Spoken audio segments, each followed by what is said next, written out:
Boa noite a todos da Ufologia Amador, certo? Então nós estamos com o nosso canal de Ufologia Amador e você que está chegando agora, né, não está entendendo nada, né? Nós temos esse canal chamado Ufologia Amador, certo? E nesse canal de Ufologia Amador nós vamos trazer os casos de ufologia em todo o território brasileiro, lá fora, para que você fique por dentro de todos os acontecimentos, certo? Aqueles que não chegam na mídia, né? E os casos mais conhecidos. Então, no Ufologia Amador, nós tratamos os casos mais conhecidos, aqueles menos conhecidos. Tem uns casos que tiveram pouco mídia, né? E por aí vai. Então, você que está chegando agora, assista os nossos vídeos aí de ufologia amador, certo? Nós estamos aí com esse trabalho de ufologia amador e de futuramente ampliar o canal, futuramente fazer excursões, investigações nesses locais, certo? Então, nessa noite eu quero trazer um caso de Ubatuba, né? Um caso muito conhecido, né? Você que não me conhece, sou o Carlos, certo? Estou com esse canal de ufologia amador, certo? Então, para que você possa conhecer esses casos, né? Que muitos poucos conhecem, muito pouco se fala sobre esses casos, certo? Que será que são realmente seres extraterrestres, como muitos acreditam, né? Será que são cientistas? Será que são militares, né? Fazendo pesquisas proibidas? Será que tem bases subterrâneas escondidas? Será que tem bases em solo, né? No mar, né? Então, esses casos eles envolvem muitos lugares assim que você fica se pensando, né? Muitos desses casos ocorreram avistamentos, são em montanhas, são em lugares mais distantes da sociedade, em zonas rurais, aparições em alguns lugares, né? E aí você se pergunta, será que naqueles lugares há bases secretas que ninguém conhece, apenas militares, né? Muitas coisas os governos eles escondem, né? Nós temos a famosa Área 51 dos Estados Unidos, conforme eu já venho falando, né? E várias nações têm suas bases, têm ali os seus centros de pesquisa, né? É, escondidos, né, secreto, né, não tem acesso à mídia, poucos têm acesso somente àquelas pessoas que trabalham. E a maioria das pessoas que trabalham nesses cantos, quando eles saem, eles têm um regimento de segredo, de não contar, de não falar.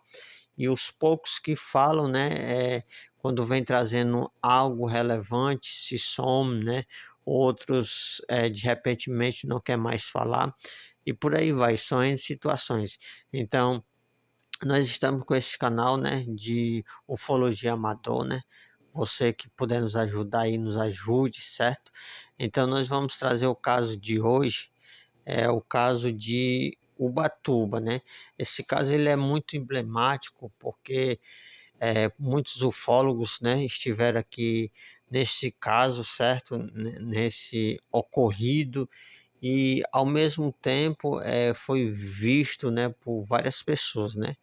Então esse caso que eu vou trazer de Ubatuba aconteceu no litoral norte de São Paulo, né? Aqui a notícia diz assim: a tranquilidade da bucólica Praia das Toninhas em Ubatuba, no litoral norte de São Paulo, no início de tarde de 7 de setembro de 1957.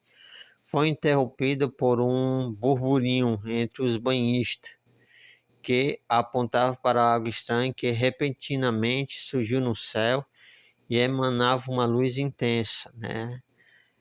De acordo com relatos de testemunhas, à época, o disco voador em altíssima velocidade estava prestes a se chocar com a água, quando conseguiu realizar uma manobra brusca para cima, evitando o choque, mas inexplicavelmente acabou explodindo em seguida. Após a explosão, vários estilhaços em chamas caíram sobre o mar e na areia da praia próximo aos banhistas, né? Aqui diz o relato, né? Aí assim, alguns desses fragmentos foram recolhidos pelos populares, né? Que relataram que o material era leve como papel, apesar do aspecto metálico, né? Como se fosse uma pedra, né? E ali é leve, né? E com aspecto metálico, né?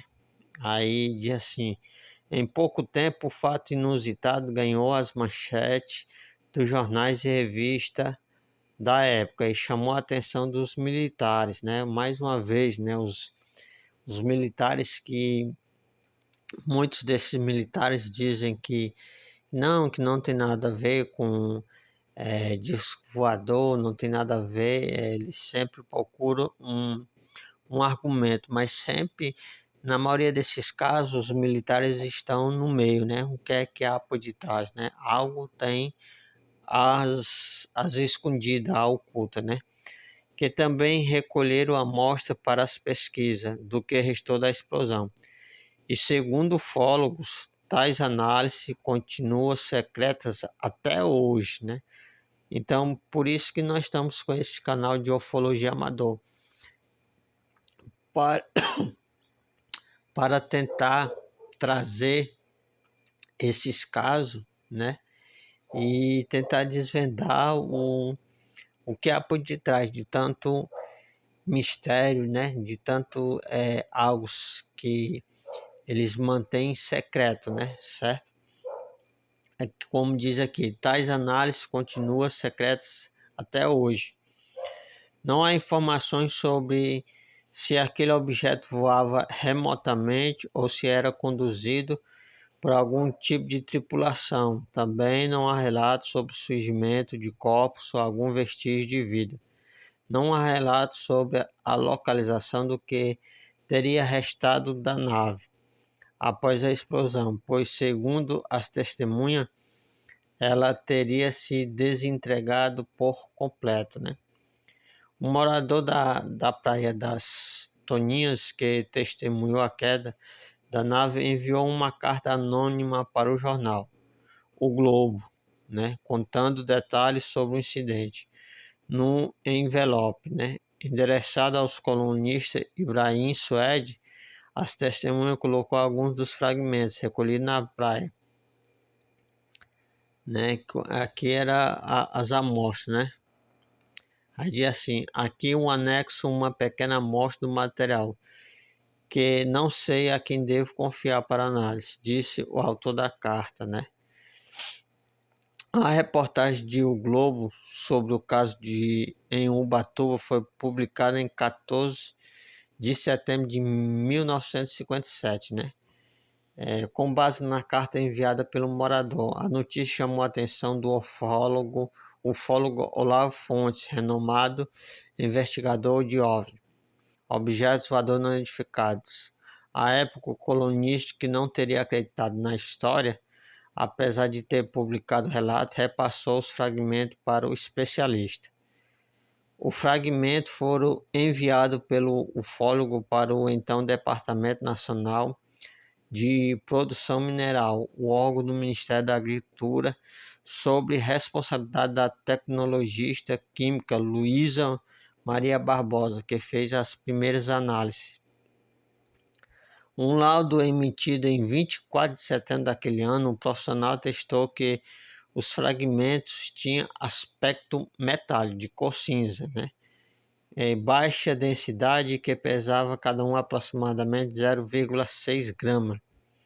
A análise espectrográfica revelou a presença de magnésio em alta concentração e ausência de qualquer outro elemento metálico. Atestou a química, que era responsável pelo então Laboratório da Produção Mineral do Ministério da Agricultura. Outros testes realizados em 1970 demonstram que o material sofreu uma fusão, né, solidificada unidirecional, né? Uma espécie de mistura a frio, técnica impossível para a época. Uma observação adicional é que o magnésio é um material leve, resistente, mas também facilmente inflamável. Diante dos resultados dos testes, chegou-se à conclusão de que os fragmentos foram fabricados, pois na natureza terrestre não existe magnésio com esta concentração de pureza de 99,99%, né? Aqui foi feito as análises, né, dos fragmentos, né, e aqui eles chegaram à conclusão de que os fragmentos foram fabricados, pois na natureza terrestre não existe magnésio com esta concentração de pureza, né? Aí, mais 2 exames foram feitos no Brasil, a pedido do ufólogo. Outra parte dos fragmentos foi enviada para a APRO, né? É uma organização de pesquisa de fenômenos aéreos nos Estados Unidos, juntamente com os relatórios dos resultados obtidos anteriormente. Então, como sempre eu venho falando aqui no Ufologia Amador, que a maioria desses casos que aconteceram tem envolvimento de militares, né? E envolvimento dos Estados Unidos, né? Sempre eles estão envolvidos nesses casos, né? Abafando, levando os relatórios, levando as pesquisas, levando tudo a mais, né? Aí diz assim, resultados obtidos anterior. Ele também entregou um fragmento ao Major Roberto Caminho do Exército, ao comandante José Geraldo Brandão da Marinha, para que fossem analisados no âmbito militar. No entanto, ele nunca recebeu os resultados. Olha aí que intrigante. Em 1970, os engenheiros metalúrgicos Walter Robert Johnson da companhia Dom dos Estados Unidos analisaram um dos fragmentos, também a pedido de fonte. Fizeram nova descoberta quanto à estrutura do material. As análises chegaram à mesma conclusão que a primeira. Aqui diz também, outros fragmentos chegaram às mãos de um professor em patologia que comanda um dos laboratórios da Universidade Stanford, Estados Unidos. Há 10 anos ele analisa os fragmentos coletados em incidentes com ovos. Já publicou centenas de artigos científicos e até foi acionado pela CIA para analisar casos inexplicáveis e bizarros dos Estados Unidos. Segundo Nolan, os fragmentos poderiam ser de um objeto semelhante ao meteorito, mas a suspeita logo foi descartada, pois, de acordo com ele, tratava-se de magnésio em alto grau de pureza, inexistência em toda a tabela periódica. Aí, intrigante, né, que esse fragmento, né, não poderia ser um meteorito, porque perante a tabela periódica não tem nada parecido com isso, né? O fato da composição isotópica se apresenta diferente do magnésio terrestre é algo extraordinário, considerando que o universo é composto dos mesmos elementos químicos constantes na tabela periódica. Nos Estados Unidos, além da Universidade de Stanford, né, a companhia Dom e a NASA também avaliou o material. Muitos dos fragmentos se perderam durante as pesquisas dos vários institutos, empresas e universidades, pois precisavam ser incinerados para obter o resultado de algumas amostras. Acabaram, segundo os ufólogos, guardados as 7 chaves pelas autoridades militares brasileiras. Aqui, né, esses fragmentos, né, que foram acolhidos, né, como diz, né, muitos se perderam, né, muitos caíram na mão dos militares e ninguém mais teve acesso, né, a esses fragmentos, né. O ufólogo e pesquisador brasileiro Edson Boaventura Júnior, um dos especialistas no caso de Ubatuba, conta que em 2016 recebeu uma carta de uma pessoa que dizia ser filho de um militar do exército. No envelope havia 4 fragmentos que seria da explosão do disco voador.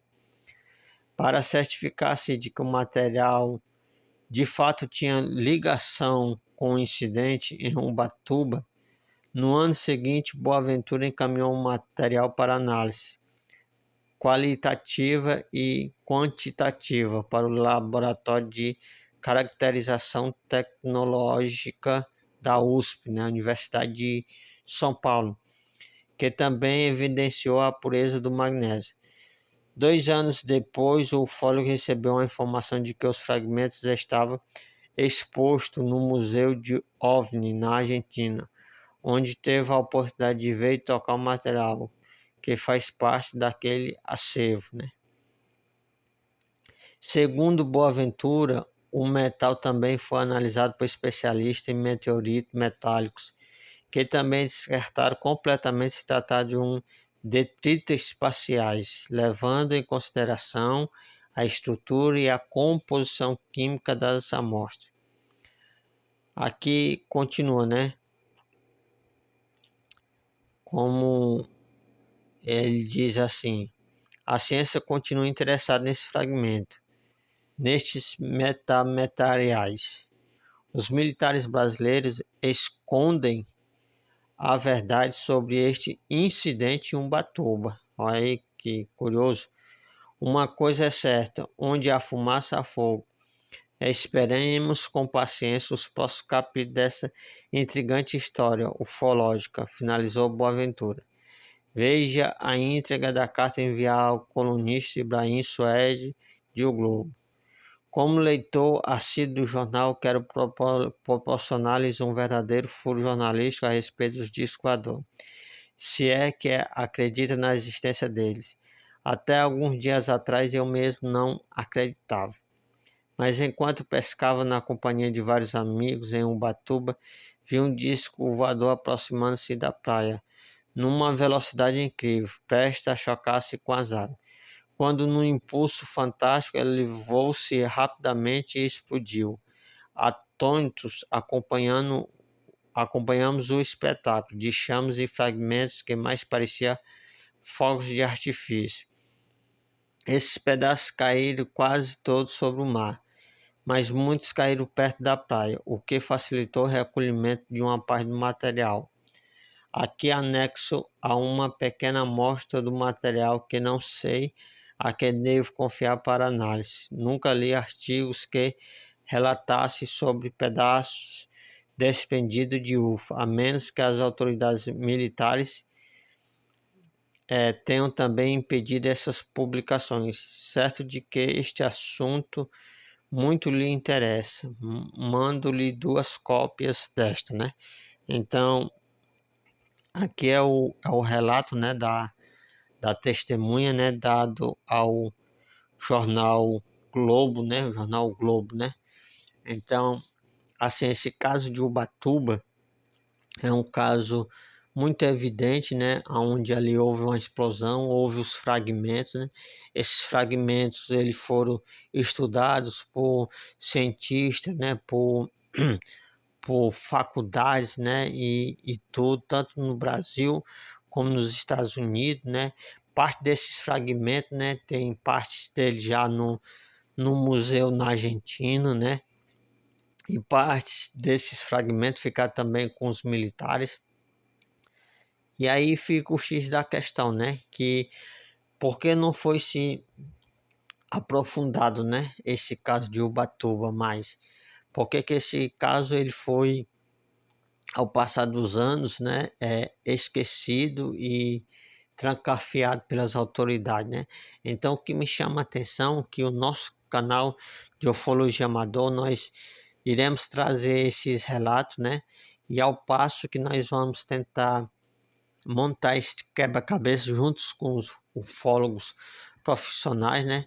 Sobre o que há por detrás realmente, né? Será que sobre esses discos voadores. Será que são cientistas? Será que são militares que têm tecnologias avançadas, né? Ninguém, nós não sabemos, né? Então, e sempre aonde acontece aparição de disco voador, sempre nessas regiões tem, tem minérios, né? Tem alguma riqueza no solo naquele lugar, né? Então, será que esse tipo de pesquisa, será que não é para pesquisar sobre aquele solo, sobre as riquezas daquele lugar, explorar aquele lugar? Nós não sabemos, né? Poucos sabemos, os que os ufólogos conseguiram, né? E ufólogos renomados têm, e assim, o que as pessoas conseguem captar através de câmeras, né, que foram já filmados, já foram vistos. Então, no canal de Ufologia Amador, nós estamos montando este quebra-cabeça, tentando montar esse quebra-cabeça, né? Então, o caso de Ubatuba é um caso muito forte, né? Nós vamos trazer mais na frente esse caso de novo, né? Com mais tempo de busca, de entendimento, né? Sobre este caso, né? Então, para que você possa entender melhor, né? O que há por detrás, né? Porque nós sabemos que muitas pessoas já viram, já avistaram, né? E o que realmente há por detrás, né? Há ali sendo escondido, né? Muitos ufólogos acreditam que ainda esse ano os Estados Unidos vai trazer documentos sobre a ufologia, sobre o disco voador, sobre este assunto, né? Vai publicar, né? Então, nós estaremos aqui para trazer notícias sobre esses assuntos, né? Sobre mais detalhes, né? Então, você que gostou desse vídeo, né? Deixe seu like, se inscreva, né? Ative o sininho, nos ajude, né? Aí a chegar aí a marca de 1.000 inscritos, né? Para que nós possamos também ampliar mais o canal, né? Trazer mais conteúdos para você, né? Para que nós possamos estar também indo até estes locais, fazendo ali uma reportagem, né? Tentando captar, tentando chegar ali, como se diz, pegar, né, algo, né, que tenha naquele lugar, né, que onde houve essas aparições, que ainda até hoje acontece, né, pelo que pareça, né, ainda nesses locais onde houve as aparições, ainda continua ocorrendo, né. Então, assim, esse caso de Ubatuba foi um caso que pessoas viram, né, houve fragmentos, né, houve uma explosão de algo, né? Não sabemos bem o que era, porque eles dizem que era um disco voador, né? Então, há de se perguntar, né? Será que os militares conseguiram achar mais fragmentos no mar? E esses fragmentos maiores eles guardaram, né? Está em secreto, né? Foi para os Estados Unidos ou não? Então, há muita coisa a se perguntar, certo? Será que aonde houve esta explosão, será que havia ali um lugar secreto, né, onde estavam explorando, estavam pesquisando alguma coisa, né? Nós não sabemos, né? Então, se inscreva aí, nos ajude, ative o sininho, não custa nada, deixe seu like se você gostou desse conteúdo, e vamos que vamos, e obrigado.